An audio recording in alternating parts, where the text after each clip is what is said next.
The real hero of Leave It to Beaver, I don't even think it was the beaver. That wasn't the main character. It was Eddie Haskell. Eddie Haskell knew what was up. He could see right through the 1950s ISIS North Korea gender roles, and he knew exactly what Mrs. Cleaver needed. Mrs. Cleaver needed encouragement because she didn't get it from her husband. So Eddie Haskell had to say, "That's a nice dress, Mrs. Cleaver," or "Gee, Mrs. Cleaver, these are good cookies," because he was trying to just fight back against these gender roles.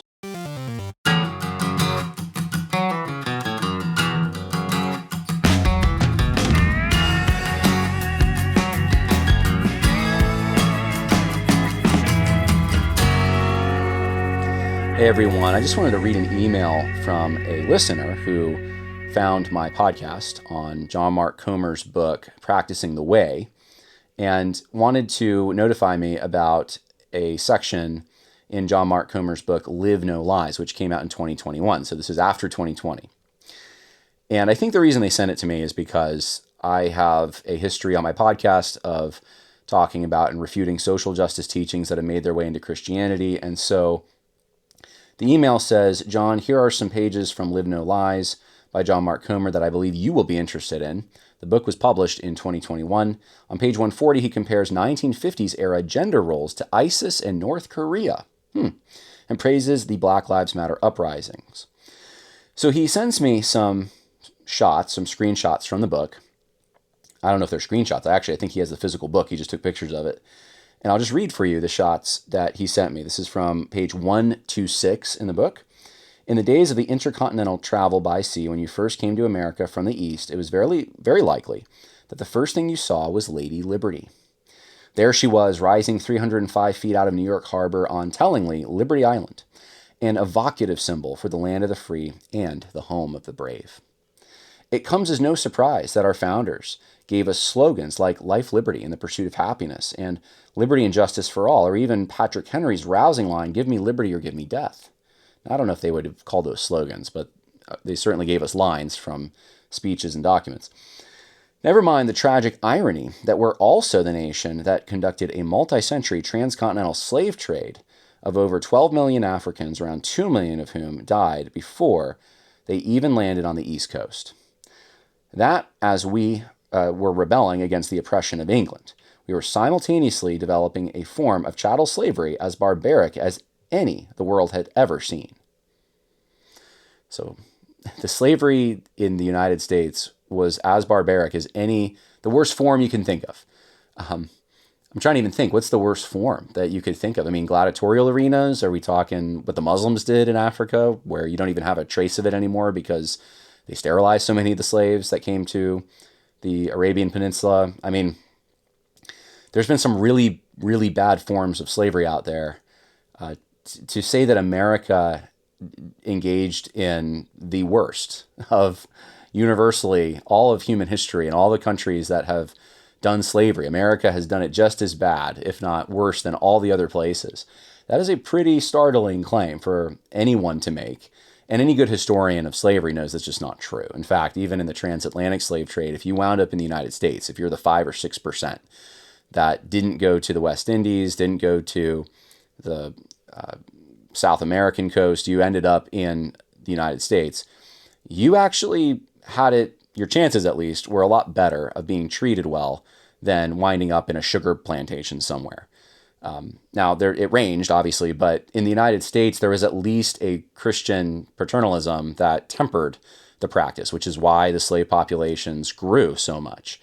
That's why the 1850 census was so controversial, because it showed, in part, how many slaves were, and now I think you call them historians, but activists will go back and try to discredit this, but it showed that the population was increasing at a huge rate in the South, where slavery was most prominent at that point, and the percentages of slaves that had maladies was very low, like diseases and handicaps and things like that.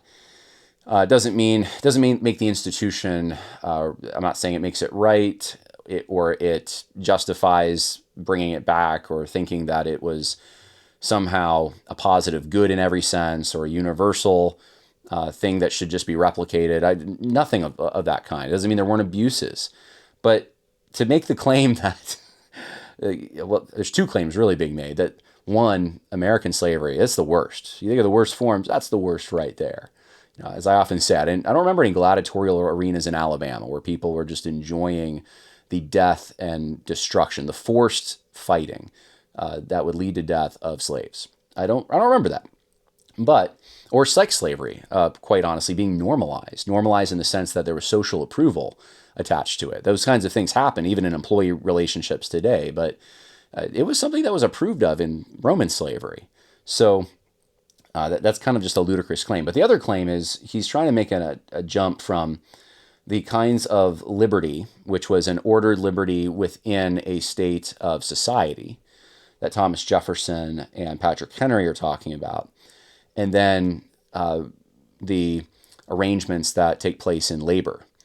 And they would have made a distinction. In fact, if you read the Declaration of Independence, you get to the end, Thomas Jefferson even talks about slavery and is upset at the king because of the royal governor of Virginia attempting to foment slave insurrections and promise freedom to slaves if they would just join the British cause and that kind of thing. And I should say that came later. So Lord Dunmore is accused of fomenting slave insurrections, and later in the war, this was one of the policies the British had, was if you fought for them, you would gain your freedom. And this was something that many of the founders who were fighting for their liberty, they were seceding from Great Britain. They wanted their political liberty to order things in their own unique ways.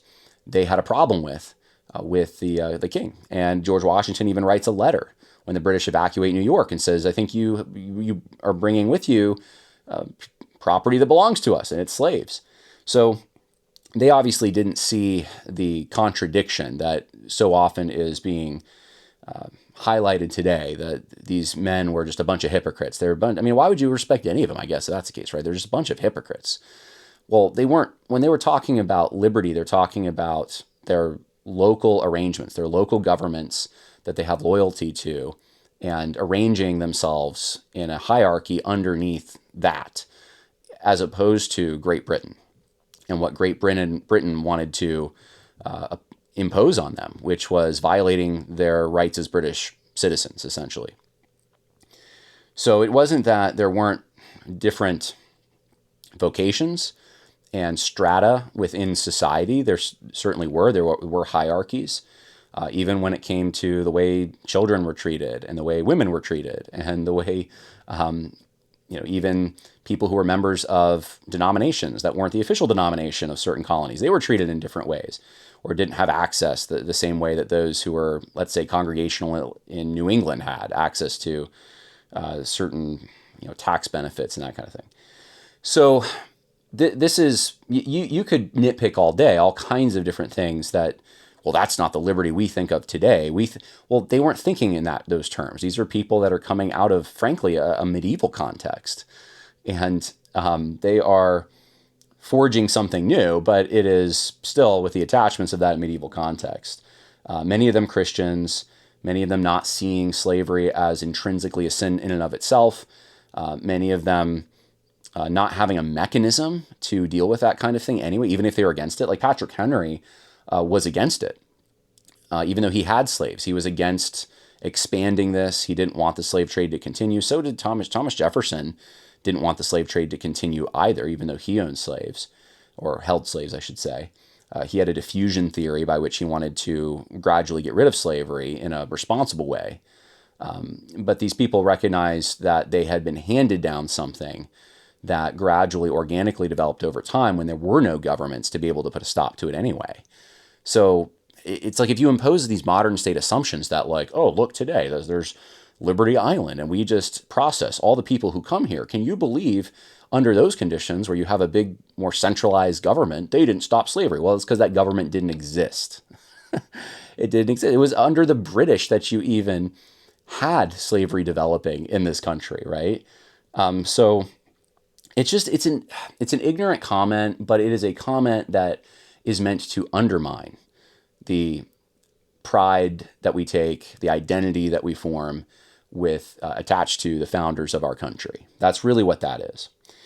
Hypocrisy aside, we Americans vaunt freedom as the ultimate good, In a wide-ranging study of our nation, a group of sociologists led by Robert Bellah discovered that for Americans, freedom was perhaps the most important value. Now, if that's your question, what kind of freedom are we talking about? The founders would have seen freedom as attached to responsibilities. You have the freedom to take care of the obligations God's given you in an ordered society that he's made. It's not the freedom to go live it up in sinful ways. I mean, they had laws against profanity and blasphemy. They obviously had the laws, some of which we still have on the books today, like, again, obvious things against stealing and murder and those kinds of things. So it wasn't like ultimate freedom to do anything you wanted as long as it didn't hurt anyone or hurt, whatever the case may be. It was a freedom that was rooted in an order that they believed in. That's not the libertarian freedom you see today. And yet, something about this freedom seems to have gone awry. Systemic racism is the most evocative example. Really, the most of all the things you could think of. That's the most evocative example. But there are so many more. Addiction in our nation is widespread, as is compulsive shopping, debt, financial fraud, obesity, alcoholism, and environmental damage. Anything that requires long-term fidelity is currently in decline. Well, he's right about that. Marriage, two-parent families, and so on. Add to that nationalistic xenophobia of the far right and the anarchist impulse of the far left. I mean, he doesn't define exactly what he's talking about. He doesn't paint you a picture. This is 2021. He's talking about January 6th. What's he talking about? At that time, I can't think of any serious political operation in America that has any influence, power, won any elections that would represent what he's talking about. Nationalistic xenophobia. Is this just Donald Trump? Is this just MAGA? I don't know. We often scratch our heads at such realities and think, how could this happen in the land of the free? The constitutional law professor Patrick Deneen from Notre Dame, in his book Why Liberalism Failed, a conservative book, yet recommended by no less than President Obama, made the point that the trouble with freedom didn't start in the 1960s with Foucault, Woodstock, and sexual revolution. It started in the 1760s with the Enlightenment, the Founding Fathers, and the U.S. Constitution, which he called an attempt to make a whole new kind of human based on a new definition of freedom. This new definition of freedom is both crude and common. Freedom is the ability to do whatever you want. I don't know if Patrick Deneen would endorse that completely. I do think he does buy into he's a Catholic, I think. So he may buy into a poison pill theory that the United States Constitution itself, and I don't even know if he'd say the Constitution. He probably was a Declaration of Independence. I doubt it was the Constitution, but that maybe the Declaration of Independence somehow represents a more egalitarian kind of freedom, an equality. I've read that book. I don't remember that from the book, but I'm pretty sure that he certainly wouldn't have said that freedom is the ability to do whatever you want in the founding era. Because they had, like I said, blasphemy laws. They had state churches, laws against profanity. They certainly didn't think you could do whatever you wanted. There were limits. And, even the things that the king was preventing them from doing or foisting upon them in their minds, or letting Parliament foist upon them without standing up to Parliament, like the tax laws, like the Quartering Act, like disbanding legislatures. It was really, they were not given the same treatment that they had been given previously to order their own affairs according to their local assemblies. And that was the big issue that they had. They were not being treated the way that people in England were being treated. They were being treated as second-class citizens, essentially.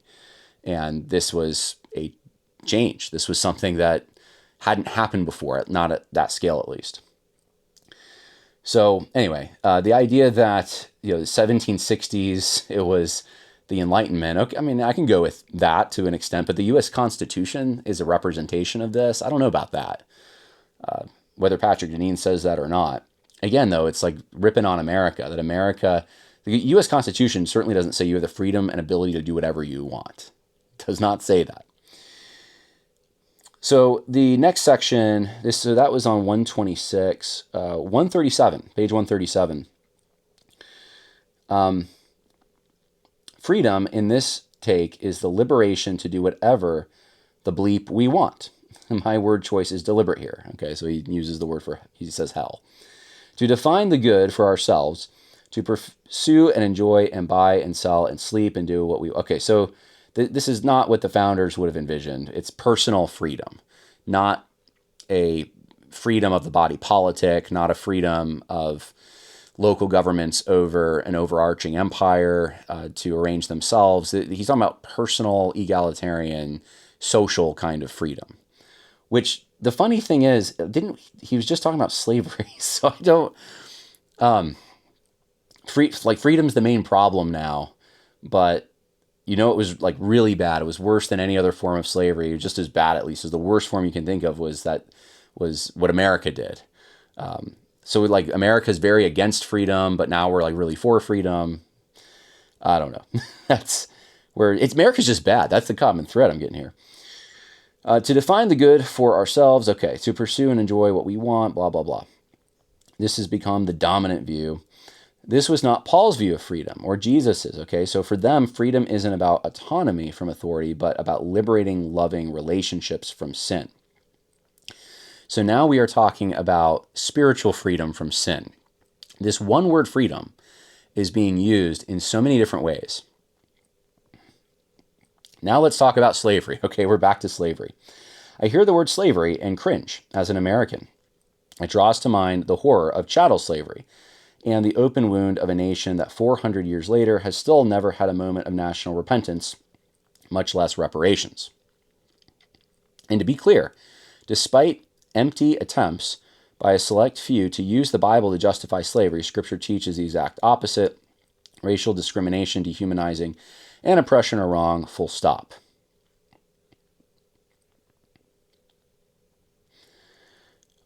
We've never had reparation. There's never, is the practice still going on? Are there still slaves out there? I mean, I've made the case that there's things like sweatshop labor and sex slavery and debt slavery and prison system and all kinds of other things that exist that you could say are equivalents, dependency on welfare for generations, those kinds of things. But I don't think he would say that. Is chattel slavery still around? I mean, you get that impression reading this. There's never been a moment of national repentance, much less reparations. What is he seeking that I'm wondering? I guess this is pro-reparations. We just need to have a national project of, we got to find what that dollar bill amount is. I guess all the, affirmative action and welfare and the civil rights regime hasn't been able to rectify, I guess, any of this. The DEI stuff, we're still needing some reparations, apparently. He said this in 2021. Honestly, sometimes I hesitate to even use the word slavery in my writing and teaching, but Jesus and the New Testament writers used it constantly as the descendants of slaves. He's like, none of this. To be clear, despite empty attempts by a select few to use the Bible to justify slavery, Scripture teaches the exact opposite. Next paragraph. Jesus in the New Testament use this word constantly. Well, maybe they lived in a time when there was slavery and they had instruction on how slaves and masters should interact and treat each other. And maybe they were drawing upon the Old Testament laws concerning equitable treatment in a slave system. I mean, just maybe, I don't know. Could be that was going on. Slavery to our flesh is the more pressing danger, maybe even more than the devil. More than the devil. And the saying goes, if the devil died today, you'd still sin tomorrow. The devil can only trick and tempt us, not coerce or control us. Of course, many Westerners have recently started to use the word oppression in a much broader sense. Oppression has been redefined from its original rendering, things like chattel slavery, codified misogyny, and legal discrimination against gay people. What's legal discrimination against gay people? Like they couldn't get married because it's not a marriage according to the Bible and according to nature? All right, so oppression has been redefined from its original rendering to mean any and all forms of external authority or constraint, be it a law or doctrine or social norm or parent or even God, anything that keeps us from doing what we want. Now, just to be crystal clear, much external authority is oppressive, toxic, and cruel. North Korea comes to mind, or ISIS, or closer to home, systemic racism, police brutality, or stifling 1950s era gender roles. North Korea, ISIS, fast forward 1950s era gender roles. Okay. And, that's what the first thing I think of. I think of, North Korea. I think of people eating grass, starving to death, that if they say anything against the government, they could die. Maniac who threatens the world with nuclear weapons, has his own religion that pretty much everyone is forced to follow. He's God essentially in that setup. I mean, and I think of that, and the next thing I think is like, what? That's a lot like 1950s gender roles, right? Where you have Mrs. Cleaver at home making dinner while Mr. Cleaver puts on his suit, goes out, and he comes back and he doesn't help her make dinner. He sits there reading the newspaper. And then Beaver and Wally come in and, mom is making them lemonade and snacks before dinner, and dad is just selfishly reading the newspaper and ignoring them. And I think that is a lot like North Korea. It's very similar to that, or ISIS, really. I mean, ISIS, you think about what they do, and they take these young kids and they train them to blow themselves up. And that's kind of like what Mr. Cleaver was doing to Beaver.